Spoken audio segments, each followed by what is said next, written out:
أما بعد فأعوذ بالله من الشيطان الرجيم. بسم الله الرحمن الرحيم. يا أيها الذين آمنوا هل أدلكم على تجارة تنجيكم من عذاب أليم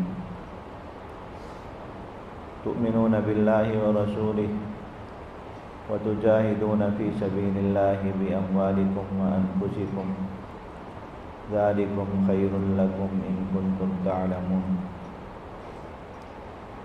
وقال رسول الله صلى الله عليه وسلم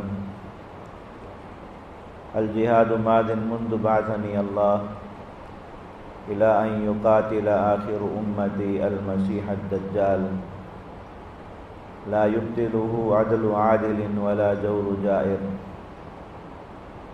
صدق الله مولانا العظيم وصدق رسوله النبي الكريم.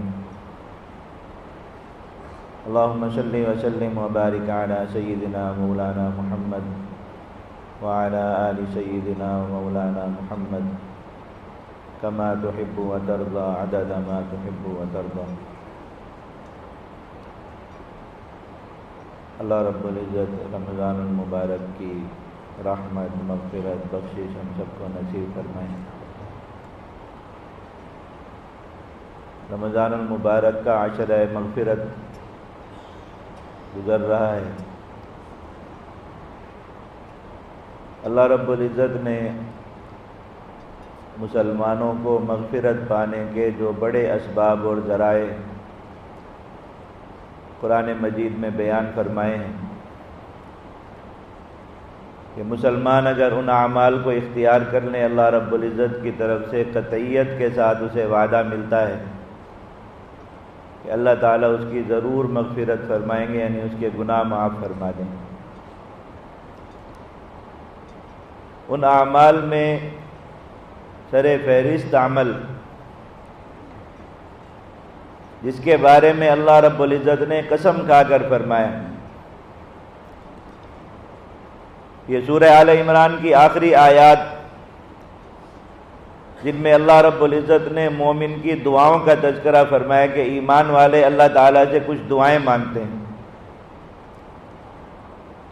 ان میں ایمان والوں کی دعا ہے ربنا اغفر لنا ذنوبنا وکفر عنا سیئاتنا وتوفنا مع الابرار، کہ یا اللہ آپ ہمارے گناہوں کو معاف فرما دیجئے، ہمیں اپنے ہاں نیک بندوں میں شمار فرما لیجئے. اللہ تعالیٰ نے ان کی دعائیں ذکر فرمائیں. آگے فرمایا دیکھو یہ دعا ہر مومن کرتا ہے. اللہ تعالیٰ سے ہر ایمان والے کی یہ تمنا اور خواہش ہے کہ اللہ تعالیٰ اسے مغفرت کا انعام نصیب فرمائے. اللہ تعالیٰ نے مسلمانوں کی ایک جماعت کے لیے قسمیں کھا کھا کر فرما دیا. فرمایا ایمان والوں میں سے وہ لوگ والذین ہاجروا واخرجوا من دیارہم وَأُوذُوا فِي سَبِيلِي وَقَاتَلُوا وَقُتِلُوا، اللہ کے وہ بندے جنہوں نے اللہ کے ساتھ اپنی جانوں کا سودا کیا، اللہ رب العزت کی خاطر انہوں نے اپنے گھر بار چھوڑے، اللہ رب العزت کی خاطر اللہ کے دشمنوں سے جا کے لڑائی مول لی، ان کے ساتھ قتال کیا، اس قتال کے اندر اپنا خون اللہ کی راہ میں پیش کیا. لَأُكَفِّرَنَّ عَنْهُمْ سَيِّئَاتِهِمْ، فرمایا قسمیں کھا کر فرمایا کہ ضرور بھی ضرور ان کے گناہوں کو معاف کیا جائے گا، یعنی ان کے لیے مغفرت کا اللہ کی طرف سے یقینی وعدہ آیا.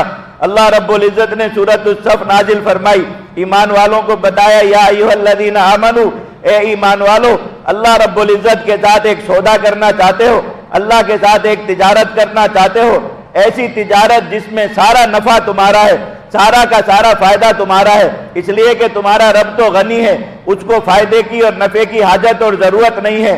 حاجت تمہیں ہے، ضرورت تمہیں ہے، محتاج تم ہو کہ تم اس تجارت کا وہ نفع پاؤ جو تمہیں آخرت کے عذاب سے ہمیشہ ہمیشہ کے لیے چھٹکارا دلا دے. هل ادلکم علی تجارت تنجیکم من عذاب علیم، میں تمہیں ایک ایسی تجارت بتاتا ہوں، ایک ایسا کاروبار اور ایک ایسا سودا بتاتا ہوں، اگر تم اللہ کے ساتھ کر لو اللہ رب العزت تمہیں آخرت کے دردناک عذاب سے نجات دے دے گا. فوراً ہر مسلمان کہتا ہے یا اللہ آخرت کے عذاب سے نجات پانا تو ہر مسلمان کی سب سے بڑی تمنا ہے، سب سے بڑی خواہش ہے سب سے بڑی ضرورت اور حاجت ہے، ہمیں ضرور وہ تجارت بتائی جائے، ہم آپ کے ساتھ وہ تجارت کریں، اس کا اتنا بڑا نفع ہم حاصل کر لیں۔ اللہ رب العزت نے فرمایا تؤمنون باللہ ورسولہ، تم اللہ اور اس کے رسول پر ایمان لے آؤ، وتجاہدون فی سبیل اللہ باموالکم وانفسکم، اللہ کی راہ میں اپنی جانوں سے جہاد کرو، اللہ کی راہ میں اپنے اموال سے جہاد کرو، اللہ رب العزت کے ساتھ ایک سودا کرو۔ دیکھو اللہ رب العزت نے جنت بنائی، ایسی اعلیٰ جنت بنائی، اس جنت کی نعمتوں کا قرآن مجید میں تذکرہ فرمایا، اس جنت کی نہریں بتا بتا کے تمہیں اس کا شوق دلایا، اس جنت کے حور و قصور تمہیں بتائے، اس جنت کے آرام اور آسائش کا تذکرہ کر کے تمہارے دلوں میں شوق جگایا، لیکن آگے فرمایا دیکھو اللہ کی جنت مفت نہیں ہے، اللہ کی جنت سستی اور خیرات نہیں ہے، اللہ رب العزت جنت سودے میں دے گا، لین دین اور بدلے میں دے گا۔ یہاں فرمایا دیکھو جنت تجارت کے بدلے میں ملے گی۔ سورۃ التوبہ میں فرمایا ان اللہ اشتری من المؤمنین انفسهم واموالهم بان لهم الجنہ، اللہ رب العزت جنت کا سودا فرماتے ہیں۔ دیکھو جہاں تجارت کا عنوان آ جائے وہاں مطلب یہ ہوتا ہے کہ کچھ دے کر کچھ لینا پڑے گا، سامنے والی چیز مفت نہیں ہے، سامنے والی چیز امداد اور خیرات نہیں ہے۔ اللہ رب العزت نے فرمایا جنت بڑی قیمتی چیز ہے۔ حضرات صحابہ کرام فرماتے ہیں، حضرت آقا صلی اللہ علیہ وسلم ہمیں خطبہ ارشاد فرما رہے، ہمیں جنت کا شوق دلایا، جنت کی نعمتیں بتائیں، ایسے جنت کا تذکرہ فرمایا کأنہ رأی عین، ایسے ہو گیا گویا ہم جنت کو اپنی آنکھوں سے دیکھ رہے ہیں۔ ہم میں سے ہر شخص اپنے آپ کو جنت کے اندر محسوس کر رہا ہے۔ کہا اچانک اللہ کے نبی صلی اللہ علیہ وسلم نے اپنا ہاتھ مبارک بلند کیا، آپ کا لہجہ اور انداز بدل گیا، دیکھا لوگوں کے دلوں میں شوق پیدا ہو چکا، لوگوں کی رغبت جنت کی طرف ہو چکی۔ اب انہیں ایک اور حقیقت بتائی جائے۔ اللہ کے نبی صلی اللہ علیہ وسلم نے اپنا ہاتھ اٹھایا اور 3 مرتبہ ارشاد فرمایا الا لوگوں سنو ان سلعۃ اللہ غالیہ، اللہ رب العزت کا سودا سستا نہیں ہے، اللہ رب العزت کا سودا بہت مہنگا ہے۔ الا ان سلعۃ اللہ الجنہ، اللہ رب العزت کا سودا جنت ہے، وہ جنت جسے کسی آنکھ نے دیکھا نہیں، کسی کان نے سنا نہیں، کسی خیال میں وہ سما نہیں سکتی۔ اللہ رب العزت کی جنت ایسی حسین، اللہ رب العزت کی جنت اتنی قیمتی کہ روئے زمین کی ساری دولت جمع کی جائے، سمندروں کے اندر موجود دولت بھی نکالی جائے، اللہ رب العزت کی جنت کی ایک اینٹ کی قیمت نہیں ہو سکتی۔ دیکھو تمہیں اللہ کی اس جنت کا شوق تو دلایا گیا، لیکن بتایا جا رہا ہے الا ان سلعۃ اللہ الغالیہ، اللہ رب العزت کا سودا سستا نہیں ہے، اللہ رب العزت کا سودا مہنگا ہے۔ اگر وہ تمہیں چاہیے، وہ اللہ رب العزت کی رضا والی، اللہ رب العزت کی محبت والی چیز چاہیے، اس کے بدلے میں تمہیں بھی اپنی محبت والی چیز پیش کرنا ہوگی۔ اللہ رب العزت کے ہاں جو چیز قدر والی ہے وہ تمہیں چاہیے، اس کے بدلے میں تمہیں اپنے ہاں سے وہ چیز پیش کرنا ہوگی جو تمہارے نزدیک قدر و قیمت والی ہے۔ اللہ رب العزت نے اس کے بدلے تمہارے ساتھ جنت کا سودا کیا۔ ان اللہ اشتری من المؤمنین انفسهم واموالهم، اللہ رب العزت نے کہا تمہاری جانیں تمہارے نزدیک بڑی درجے کی چیز ہے، بڑی قدر والی چیز ہے۔ اس جان کو بچانے کے لیے، اس جان کو سنبھالنے کے لیے انسان تو اپنے ایمان تک کا سودا کر گزرتا ہے، اپنی اولاد تک کے مفادات سے گزر جاتا ہے، اپنے رشتہ داریوں کو قطع کر دیتا ہے۔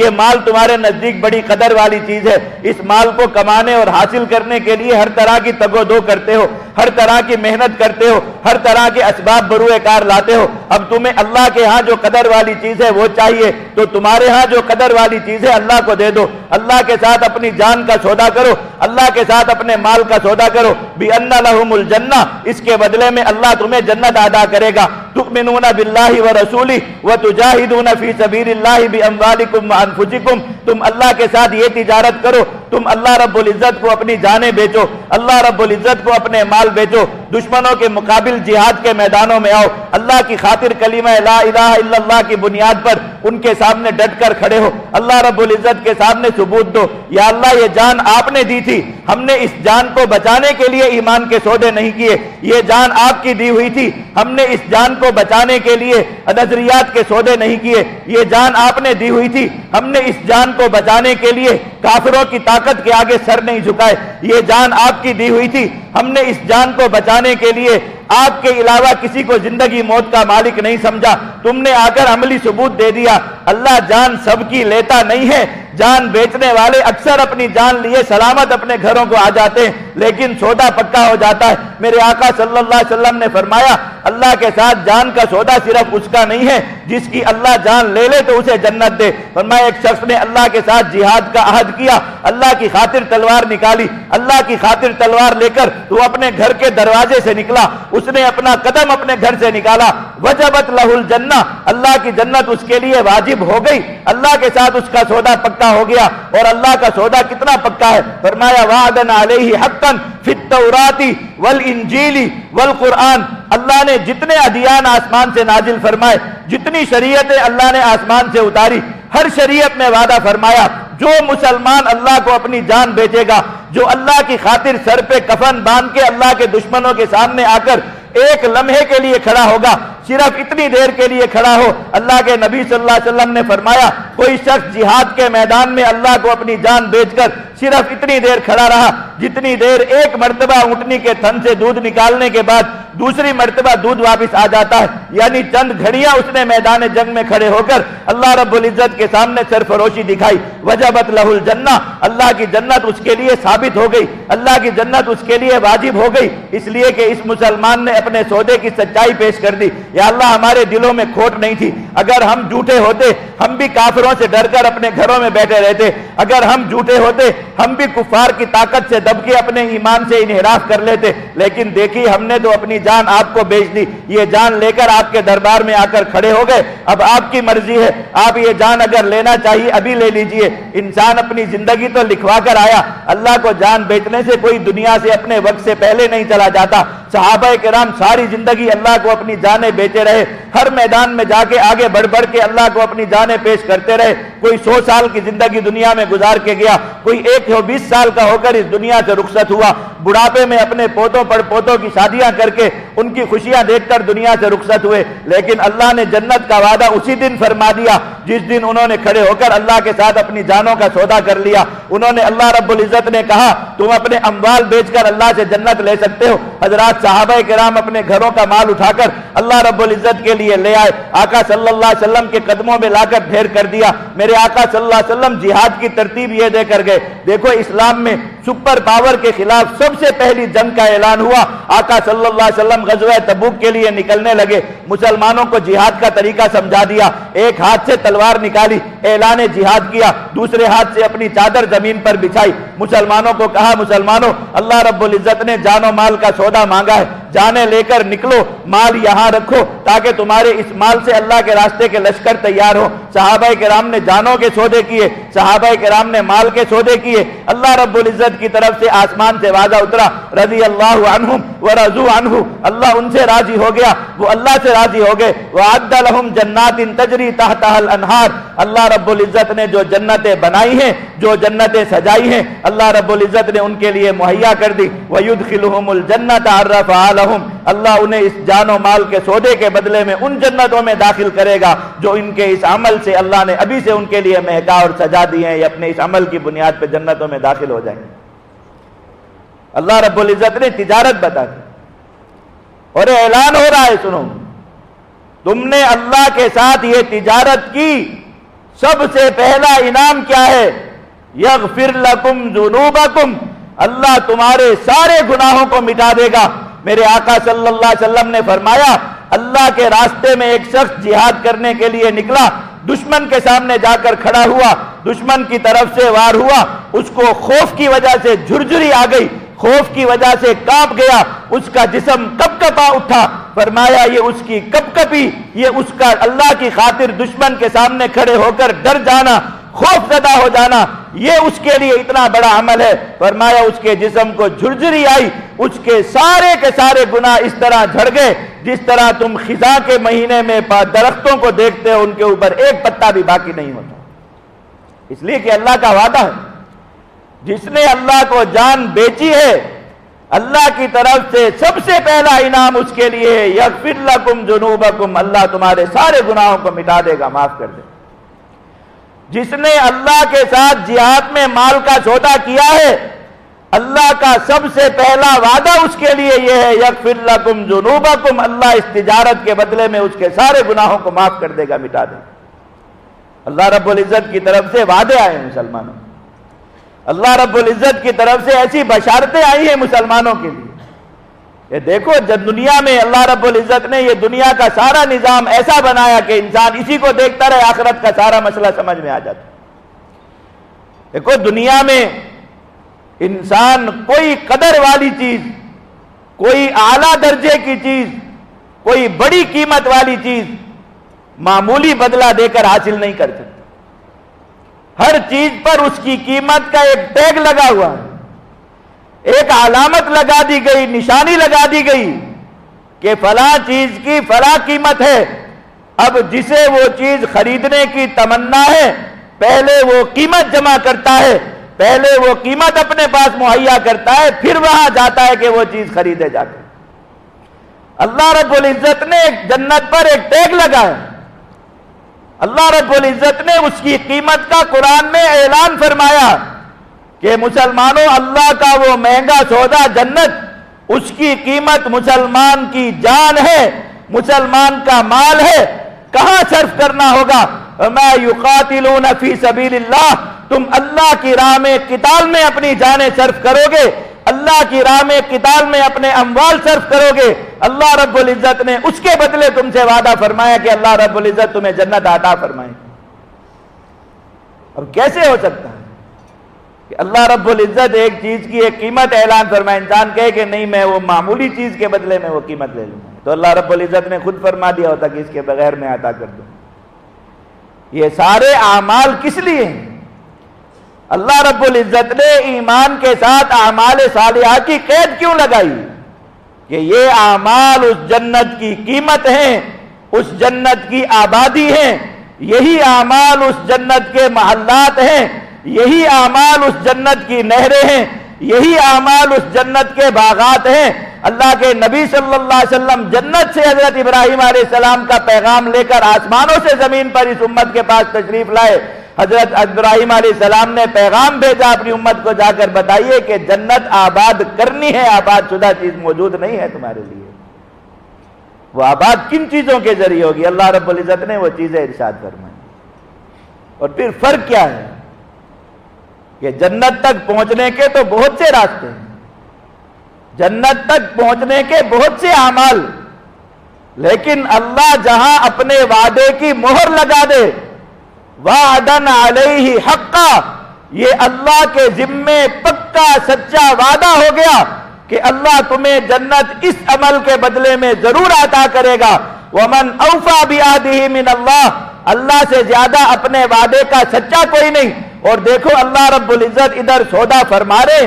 دنیا میں کسی کے ساتھ سودا کیا جاتا ہے، خرید و فروخت ہوتی ہے، قیمت چکائی جاتی ہے، چیز پر ملکیت ثابت ہو جاتی ہے. سب سے پہلا کام کیا ہوتا ہے؟ بھائی مبارکباد دیجئے، مٹھائی منگوائیے، مبارک ہو آپ کا سودا ہو گیا، آپ نے قیمت ادا کر دی، آپ کی مطلوبہ چیز آپ کو مل گئی. دیکھو اللہ نے سودا کیا، اس پر اپنے وعدے کی مہر لگائی. مسلمان نے جیسے ہی مان لیا، فاستبشروا ببیعکم الذی بایعتم بہ، مبارکباد اور مٹھائی بھی وہیں سے آ رہی ہے. مسلمانوں مبارک ہو، تم نے اللہ کے ساتھ یہ جو سودا کیا، تم نے اللہ کی اس جنت کی قیمت چکا دی، جنت تمہارے لیے پکی ہو گئی. مبارکباد بھی اللہ رب العزت خدا عطا فرمائے. دیکھو یہ ایسا عمل ہے تم کرو گے تم ابھی جنت کے وارث ہو جاؤ گے. ابھی ایک شخص مسلمان ہو کر آ رہا ہے، اس نے کوئی دوسرا عمل نہیں کیا، اللہ کی راہ میں آیا ہے، اللہ اور میدان سجا ہوا ہے، جان کی بیعت کا، جان بیچنے کا میدان سجا ہوا ہے. ابھی کلمہ پڑھا، ابھی اپنی جان اللہ کو بیچی، ابھی اللہ نے اس کا سودا قبول فرمایا. میرے آقا صلی اللہ علیہ وسلم رشک کے ساتھ اپنے اس غلام کے چہرے کو اپنے دستے مبارک سے صاف فرما رہے، اپنی چادر مبارک سے اس کے چہرے کا گرد و غبار صاف فرما رہے. صحابہ کرام کے سامنے رشک فرما رہے. دیکھو اللہ کے اس بندے کو اللہ رب العزت کے لیے تھوڑا کیا، اللہ رب العزت سے بہت بڑا اجر و ثواب پا لیا کہ آتے ہی وہ عمل کر لیا جس پر اللہ نے اپنی مہر لگا کر اعلان فرما رکھا ہے کہ یہ عمل کرو، اللہ اس کے بدلے میں تمہیں ضرور جنت عطا فرما دے. اس شخص کو تو تھکنا نہیں پڑا اللہ کے لیے، اسے بار بار جھکنا نہیں پڑا اللہ کے لیے. اس نے اللہ کو وہ قیمتی چیز دے دی جو جنت کا حقیقی بدلہ اور ثمن ادا کر دی. اللہ رب العزت نے منڈی لگائی ہوئی ہے، اللہ رب العزت نے ایک تجارت کا میدان سجایا گیا ہے، لیکن ساتھ بتایا مسلمان ساتھ کہ آسان نہیں. جیسے جنت کے اعلان کے ساتھ میرے آقا صلی اللہ علیہ وسلم نے ہاتھ اٹھا کر فرمایا مسلمانوں جنت سستی نہیں ہے مہنگی ہے. اللہ نے یہ عمل بتایا جو جنت کے حصول کا یقینی ضامن ہے کہ اللہ کے ساتھ جان و مال کا سودا کرو. ساتھ کیا فرمایا وَهُوَ كُرْهٌ لَكُمْ، آسان نہیں. یہاں ہر ایک کا سودا قبول نہیں کیا جائے گا. یہاں انتخاب ہوگا. یہاں اللہ رب العزت خود نظر انتخاب فرمائیں گے کہ کس کی جان قبول ہے کس کا مال قبول ہے. اس لیے کہ جہاد مشکل ہے، اپنے ساتھ مشکلات لاتا ہے، اس کا فیصلہ کرنا آسان نہیں ہے. دیکھو جہاد کی مشکلات تھی. میرے آقا صلی اللہ علیہ وسلم کے سامنے ایمان لانے والے، میرے آقا صلی اللہ علیہ وسلم کی مسجد میں آ کے نمازیں پڑھنے والے، میرے آقا صلی اللہ علیہ وسلم کی مجلس میں بیٹھنے والے، آقا صلی اللہ علیہ وسلم کی زبان سے جہاد کی دعوت سننے والے، آقا صلی اللہ علیہ وسلم کی زبان مبارک سے جہاد پر نازل ہونے والے وعدے سننے والے، بہت سے لوگوں کو میرے نبی کی دعوت سے بھی جہاد سمجھ میں نہیں آیا. آج تک لوگوں کو جہاد سمجھ میں نہیں آتا، اس لیے کہ اللہ نے پہلے ہی فرما دیا وَهُوَ كُرْهٌ لَكُمْ، آسان کام نہیں ہے. اس لیے کہ وہ بڑی چیز کا بدلہ ہے، مہنگی چیز کا بدلہ ہے، مشکل کام ہے، آسان کام نہیں. اللہ کی طرف سے حکم جہاد آتا ہے، اپنے ساتھ مشکلات لاتا ہے، مسلمانوں کو سمجھ میں نہیں آتا. اور یہ کوئی آج کی کہانی نہیں ہے. قرآن مجید قصوں پر قصے بیان فرما رہا ہے. یہ بنی اسرائیل کا اتنا بڑا واقعہ بیان فرمایا، پورے 2 رکوع مسلسل واقعہ دوسرے پارے کے آخر میں چل. اللہ تعالیٰ نے نبی کے ذریعے جہاد فرض فرمایا، نبی کے ذریعے دعوت دلائی، نبی کے ذریعے لشکر بنوایا، نبی کے ذریعے اس لشکر پر امیر مقرر کرایا، نبی کی زبان سے اللہ نے فتح و نصرت کے وعدے فرمائے. 80,000 لوگوں پر جہاد کا حکم نازل ہو رہا ہے. میدان جنگ میں جا کر کھڑے ہوئے میرے آقا صلی اللہ علیہ وسلم نے صحابہ کرام سے پوچھا کیا تمہیں پتا ہے کہ یہ طالوت کا لشکر جو میدان جنگ میں جا کر کھڑا ہوا اس کی مقدار کیا تھی؟ صحابہ کرام نے عرض کیا نہیں یا رسول اللہ. فرمایا یہ صرف اتنے تھے جتنے تم بدر کے دن تھے. حالانکہ قرآن پڑھ کے تو دیکھو اللہ رب العزت جب ان سے جان مانگ رہے تو صرف ایسے نہیں کہا کہ بس جان ہمیں دے دو. اللہ رب العزت نے پورا فلسفہ سمجھایا، پوری اس پر دلیل قائم فرمائی کہ دیکھو تم اگر اپنے گھروں میں بیٹھے رہو گے تب بھی تم موت سے بچ نہیں سکتے. اگر تم اللہ کے ساتھ جان کا سودا نہیں کرو گے تب بھی اس جان نے اللہ کے پاس ہی جانا ہے، تم کسی اور کے پاس نہیں جا سکتے. اللہ تمہاری جانیں پھر بھی لے لے گا. یہ بات سمجھائی. دیکھو انسان اپنی موت کا وقت آسمان سے پہلے ہی لکھوا کر آیا، کوئی ایک لمحے کے لیے آگے پیچھے نہیں ہو سکتا. اگر تم اللہ کے ساتھ اپنی جانوں کا سودا کر لو گے ایسا نہیں کہ تم وقت سے پہلے مر جاؤ گے. ساری بات ان کو تفصیل سے اللہ رب العزت نے سمجھائی، پھر بھی سمجھ میں نہیں آیا. اللہ رب العزت نے مال مانگا، کیا فرمایا؟ من ذا الذی یقرض اللہ قرضا حسنا. اللہ کے بندو یہ جو جہاد میں مال مانگا جا رہا ہے ذرا سوچو، مال تو اللہ کا ہے، اللہ رب العزت ویسے ہی مانگ لیتے. این انصاف تھا، این عدل تھا، لیکن دیکھو فرمایا اللہ کو قرض دو. مطلب کیا ہے؟ قرض وہ ہوتا ہے جو واپس ملتا ہے. یہ مال تمہیں واپس ملے گا، دنیا میں بھی اللہ بڑھا کر تمہیں دے گا. اور آخرت کا اجر و ثواب کتنا ہے؟ اللہ نے سارے اعمال کا ایک پیمانہ بنایا، سارے اعمال کی ایک ترتیب بنائی. دیکھو مسلمان کا ہر چھوٹا بڑا عمل کم سے کم 10 گنا بڑھے گا، زیادہ سے زیادہ کی کوئی حد نہیں. لیکن اللہ رب العزت جب یہاں ایمان والوں کے ساتھ میدان قتال میں نکلنے پر مال کا سودا فرما رہے، اللہ رب العزت نے اپنی میزان تبدیل فرما دی. اللہ رب العزت نے اپنا اصول اور ضابطہ تبدیل فرما دیا. فرمایا دیکھو یہاں تم اللہ کی راہ میں دو گے کم سے کم اس کا بڑھنا 700 گنا ہے، زیادہ سے زیادہ کی اللہ کے ہاں کوئی حد نہیں. اس لیے کہ مسلمان پر مال خرچ کرنا ویسے ہی دشوار، لیکن جہاد پر خرچ کرنا زیادہ دشوار، اس لیے کہ جہاد پر خرچ کیا ہوا مال نظر نہیں آتا. دیکھو غزوہ تبوک کا موقع، حضرات صحابہ کرام کے گھروں میں جھاڑو پھر گئی، کسی کے پاس اپنے گھر میں کوئی مال باقی نہیں رہا. ساری کی ساری تجارتیں ان کی قربان ہو گئی، سارے کے سارے اموال ان کے لگ گئے، پورا کا پورا عالم اسلام کا مال جمع ہو گیا. صحابہ کرام کا لشکر بنا. یہ لشکر اللہ کی راہ میں جہاد کے لیے نکلا. 20 دن کا ایک سفر ہے، 20,000 کا لشکر جا رہا ہے. وہ سارا کا سارا جو مال جمع ہوا وہ اسی سفر کی آمد و رفت میں خرچ ہو گیا. صحابہ کرام جیسے گئے ویسے کے ویسے واپس آ گئے. کوئی پوچھے اللہ کے بندو تم سب نے اللہ سے اپنی جانوں کا سودا کیا، نتیجہ کیا لے کر آئے؟ بتانے کے لیے کوئی نتیجہ موجود نہیں ہے. تم سب نے اپنے مال اللہ کو دے دیے. دیکھو ابو بکر صدیق آج اللہ کی راہ میں مفلس ہو گئے. دیکھو آج عثمان غنی کی ساری تجارت اللہ پر قربان ہو گئی. دیکھو عبد الرحمن ابن عوف کی ساری ساری کی ساری تجارت اللہ پر قربان ہو گئی، تم کیا نتیجہ لے کر آئے؟ مسلمانوں کے پاس بتانے کے لیے کوئی نتیجہ نہیں ہے، اس لیے کہ غزوہ تبوک کا اتنا بڑا سفر جس پر اللہ نے قرآن کی 110 آیتوں کی صورت اتار دی، اس سفر کا کوئی نتیجہ نہیں نکلا۔ مسلمان گئے، نہ جنگ ہوئی، نہ کوئی علاقہ فتح ہوا، نہ زمین کا کوئی ٹکڑا مسلمانوں کے ہاتھ آیا۔ ایک سفر ہے، اس سفر میں بھوک ہے، اس سفر میں پیاس ہے، اس سفر میں تھکاوٹ ہے، اس سفر کے اندر اللہ کی خاطر مجاہدہ ہے۔ اس سفر میں دیکھو پورے دن کا راشن صرف ایک دانہ کھجور ہے، کچھ دنوں بعد وہ بھی نہیں ہے، اور پھر ویسے کی ویسے واپسی ہے۔ اس لیے جہاد مشکل ہے، اس میں جانیں جاتی ہیں، بعض دفعہ نتیجہ نظر نہیں آتا، اس میں اموال لگتے رہتے ہیں، بعض دفعہ نتیجہ نظر نہیں آتا۔ اللہ رب العزت نے اس لیے اس کی میزان الگ لگائی۔ دیکھو تم کہیں خرچ کرو گے اللہ تمہارے لیے 10 گنا بڑھائے گا، تم جہاد پر خرچ کرو گے تمہارے دلوں میں ساتھ یہ بھی ہوگا، یہ تو دنیا میں نظر نہیں آ رہا، اس کا بظاہر کوئی نتیجہ نظر نہیں آ رہا، اللہ رب العزت نے اس کا آخرت کا نتیجہ بڑھا دیا، فرمایا ہم تمہارے لیے اس کو 700 گنا بڑھا دیں گے۔ لیکن وہی بات ہے وَهُوَ كُرْهٌ لَكُمْ، اللہ اتنا سمجھاتے رہیں گے، جان کا فلسفہ سمجھایا جاتا رہے گا، مال کا فلسفہ سمجھایا جاتا رہے گا، جہاد کا وقت آئے گا لوگوں کو جہاد سمجھ میں نہیں آئے گا، جب کفار کی طاقت ٹوٹ پڑے گی لوگ اپنی جانوں کے خوف میں مبتلا ہو کر اپنے نظریات سے انحراف کریں گے، اللہ کی راہ میں جہاد سے دستبردار ہو جائیں گے، جہاد کا نام تک لینا چھوڑ دیں گے، جہاد کو اپنے لیے مضر اور جہاد کو اپنے لیے موت سمجھ لیں گے، ہٹ جائیں گے۔ لیکن ایک اعلان وہی آسمان سے اترا ہے، اسی آسمان سے، اسی اللہ کی طرف سے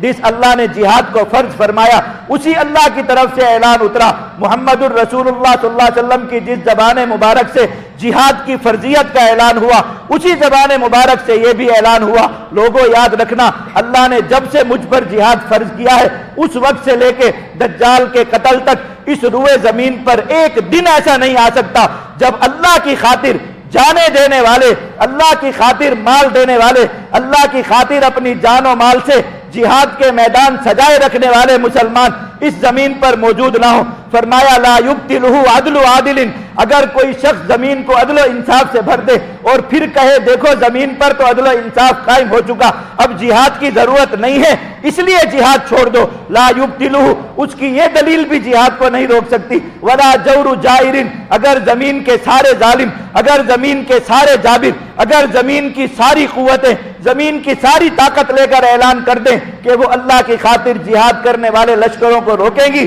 میرے آقا صلی اللہ علیہ وسلم کی زبان مبارک سے اعلان ہو چکا، نہ کسی کا عدل اس جہاد کو روک سکتا ہے، نہ کسی کا ظلم اس جہاد کو روک سکتا، یہ جہاد رک نہیں سکتا، یہ منڈی ہمیشہ لگی رہے گی۔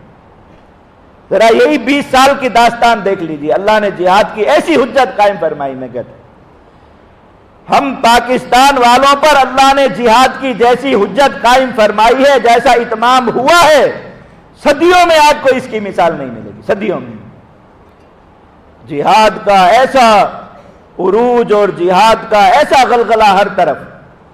اچانک امریکہ آ گیا، اچانک دنیا کی یہ ساری فورسز جمع ہو کر آ گئی اور 1 پوائنٹ ایجنڈا ہے کہ دنیا سے زمین سے جہاد کو ختم کرنا ہے، بس کوئی 3-4 دن پہلے میں اسلام آباد میں ایک جگہ پہ بیان کر رہا تھا، میں نے وہاں پر یہی بات، وہاں یورپ سے آئے ہوئے ایک صاحب بیٹھے ہوئے تھے، بیان کے بعد میرے پاس آئے، کہا مجھے آپ کی بات سمجھ میں آئی کہ کفر کا 1 پوائنٹ ایجنڈا اس زمانے کا صرف جہاد کو ختم کرنا ہے۔ کہا ہم دیکھتے ہیں ہماری عیدوں کے، تہوار کے اور ہمارے عبادت کے ایام آتے ہیں، یہ کافر ہمارے لیے اپنے گرجے خالی کر دیتے ہیں، اپنے کمیونٹی سینٹر ہمیں دے دیتے ہیں کہ ہم وہاں پر عبادات ادا کریں، انہیں ان سے کوئی تکلیف نہیں، لیکن کوئی آدمی صرف موبائل کے میسج میں جہاد کا نام لکھ دے، کہا عدالتوں کے پاس اتنے کھلے اختیارات ہیں کہ ان کو سزا کی مدت لکھنے کی ضرورت نہیں ہے اس شخص کے لیے، بس یہ کہ اس کو غیر معینہ مدت کے لیے سزا دے، ایسے اختیارات ہیں۔ ایک ایجنڈا صرف کہ جہاد کو ختم کرنا۔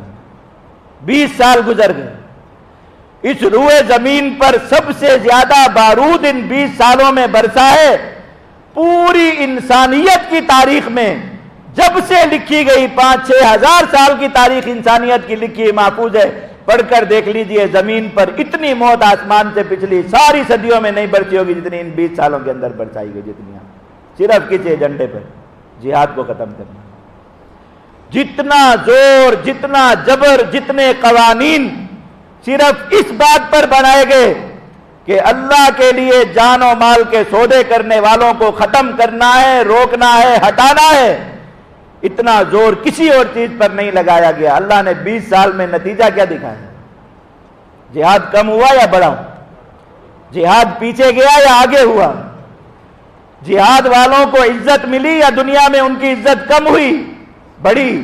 اور دوسری طرف کھلی آنکھوں سے دیکھ لیجئے کفار کے جن جن لوگوں نے کتنی حکومتیں بدل گئی، کیسے کیسے حکمران، نامی گرامی حکمران بے نام ہو گئے کوئی، اور جتنے ہمارے لوگ جنہوں نے اپنے ایمان کھڑے ہو کر اس خوف کی بنیاد پہ بیچے کہ ہم اگر ساتھ نہیں دیں گے ہمیں پتھر کے زمانے میں دھکیل دیا جائے گا۔ آج تک کی داستان ہے مسلمانوں، بتاؤ کوئی ایک شخص بھی اپنی مسند اقتدار سے عزت کے ساتھ اتر کے گیا اگر اپنی؟ یہ حجت اللہ نے کس کو دکھائی ہے؟ ہمیں دکھائی ہے، صدیوں میں نہیں ملے گی کہ جس شخص نے بھی اللہ کے ساتھ جان و مال کا سودا کیا ہے، یہی مسجدوں میں جمع ہونے والے چند روپوں سے دنیا کی اتنی بڑی سپر پاور نے شکست کھائی ہے، صدیوں میں اس کی مثال آپ کو تاریخ میں نہیں ملے گی۔ شکست کھائی ہے یا نہیں کھائی؟ اپنی زبان سے اعتراف کیا یا نہیں کیا؟ اللہ نے ہر اس مسلمان کو سر بلند کر دیا جس مسلمان نے اس جہاد میں اپنی جان سے شرکت کی، اپنے مال سے شرکت کی، وہ سر بلند ہے یا نہیں آج اللہ کے سامنے کھڑا؟ اور کسی ایک شخص کا نام بتا دیجیے جس نے اس خوف کے عالم میں جہاد سے انحراف کیا، جہاد سے روکنے کی اس مہم میں اپنا حصہ ڈالا، مجاہدین کے راستے میں رکاوٹیں ڈالی، جہاد کی دعوت کو بند کرنے کی کوشش کی، جہاد کی دعوت تو بند نہیں ہوئی۔ آپ نے کسی ایسے صاحب اقتدار کو عزت کے ساتھ گھر جاتے ہوئے دیکھا آج تک؟ کوئی جا رہا ہے مجھے کیوں نکالا، کوئی جا رہا ہے مجھے یوں نکالا، کوئی مکے اٹھا اٹھا کے لہرا لہرا کے بتانے والا آج ہسپتالوں کے بیڈ پہ پڑا ہوا، دنیا کے سامنے عبرت کا نشان بنا ہوا، گل گل کے مر رہا ہے۔ اللہ رب العزت نے جہاد کو بلندی تک پہنچایا یا نہیں پہنچایا؟ یہی چند مسلمان کھڑے رہے کہ نہیں اللہ کے ساتھ جان و مال کے سودے جاری رہے۔ آج کوئی نہیں ڈر۔ اس وقت تو مجاہدین کسی کے قریب سے گزر جاتے، بتاتے ہوئے شرم آتی، لیکن آپ کو ایک حقیقی واقعہ بتاتے۔ اسی کراچی شہر میں جب یہ 9/11 ہو گیا، یہ دنیا کا گیم چینجر، جہاں پٹری تبدیل ہوئی دنیا کی، اور مسلمانوں کی پٹری بھی ساتھ ہی تبدیل ہو گئی۔ یہ مسلمانوں کا جہاد سے ایسے رشتہ کٹ گیا جیسے ٹرین چلتے چلتے اچانک کانٹا بدلتا ہے تو دوسری لائن سے بہت دور چلی جاتی ہے۔ مسلمان جہاد سے ایسے ہو گئے تھے۔ 9/11 ہے۔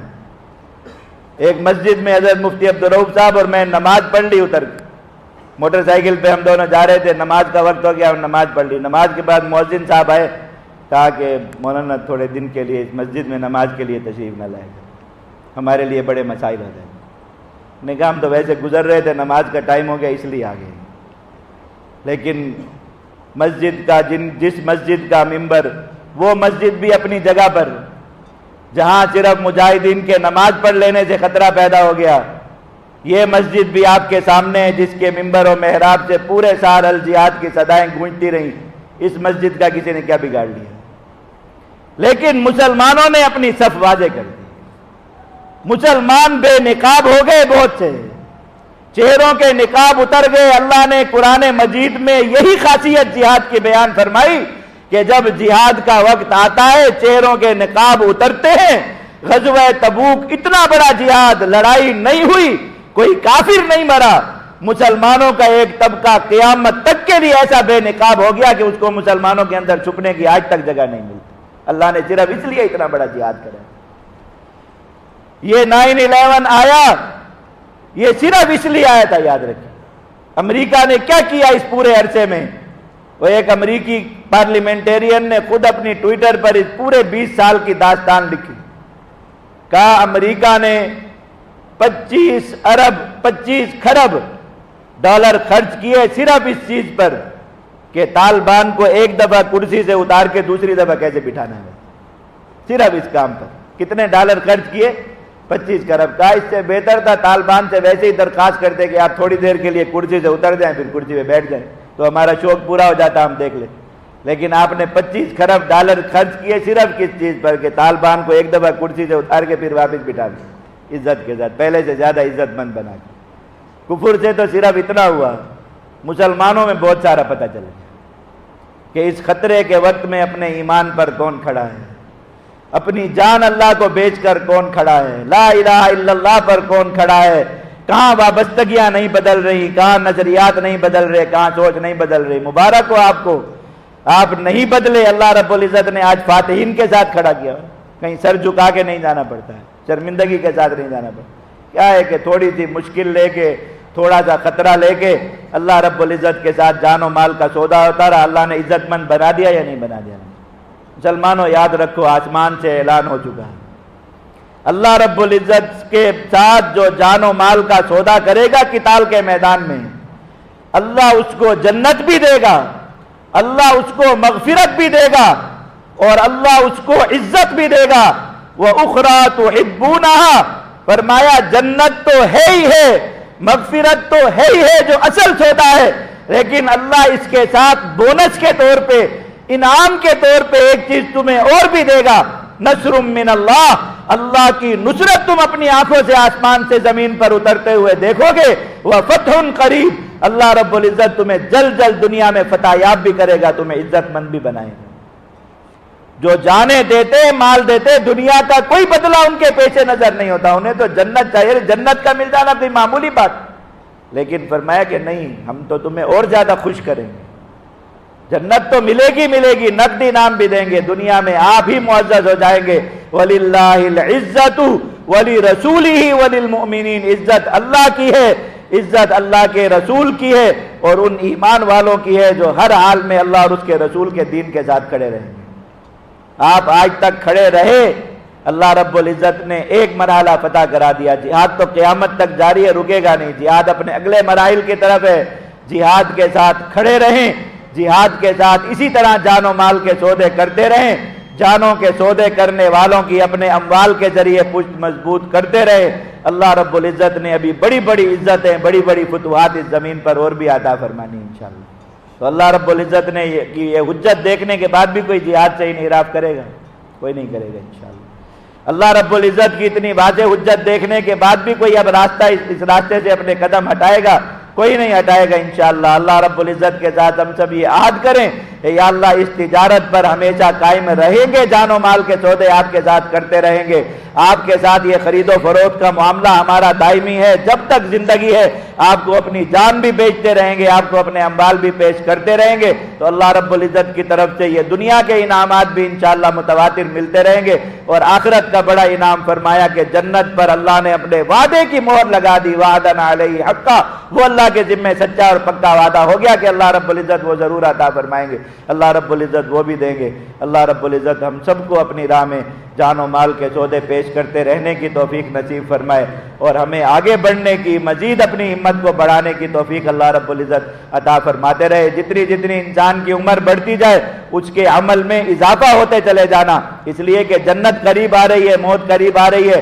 اللہ کے ہاں ایک مومن کے عمل کی قبولیت کی نشانی یہ ہے کہ جیسے جیسے وہ آگے بڑھتا ہے اس کا عمل بھی اسی قدر آگے بڑھتا ہے۔ اللہ رب العزت نے جہاد کی اس وابستگی کے ساتھ آپ حضرات کو یہاں تک پہنچایا، اس وابستگی کو اور آگے بڑھائیں اور اس میں اضافہ کریں، ہم اور اس میں ترقی کریں۔ دیکھیں جانے و دینے والے اور زیادہ ترقیاں کر رہے ہیں، اور زیادہ اللہ رب العزت کے لیے قربانیاں پیش کر رہے ہیں، مال دینے والے بھی اپنا تعاون بڑھائیں، اپنا اللہ رب العزت کے ساتھ سودا بڑھائیں، اور زیادہ اپنی ہمت بلند کریں۔ اللہ رب العزت جیسے وہاں ان کو انعامات عطا فرما رہے ہیں، اللہ رب العزت یہی انعامات گھر بیٹھے ہمیں بھی عطا فرما دیں۔